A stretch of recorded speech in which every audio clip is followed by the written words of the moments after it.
June Siliguri থেকে জলপাইগুড়ি ফেরার পথে পালকের বাবা আর আমি একটু কিছু স্টার্টার খাওয়ার জন্য কী খাবো করতে গিয়ে দেখলাম লেকটাউনে যাওয়ার পথে একটা নতুন মিত্র ক্যাফের আউটলেট খুলেছে।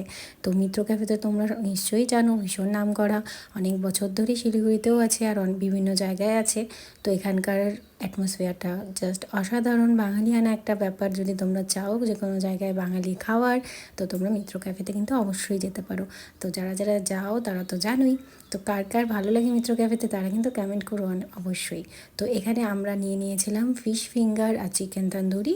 তো এখানে চিকেন কাবাব তন্দুরি টাইপের, তো এটা আমরা সবাই মিলে খেয়েছি তিনজনে, আর একটা শর্টস দিয়েছিলাম। পালকের ভীষণ ভালো লেগেছে, তো অল্প অল্প করে খায়, বেশি তো ওকে বাইরের খাবার দেওয়া হয় না, কিন্তু যতটুকু খায় একটু আমাদের সাথে অল্প অল্প টেস্ট করে, কারণ সব কিছুই তো টেস্ট করা উচিত। আর এখানে হলো আমাদের এই চিকেন কাবাব।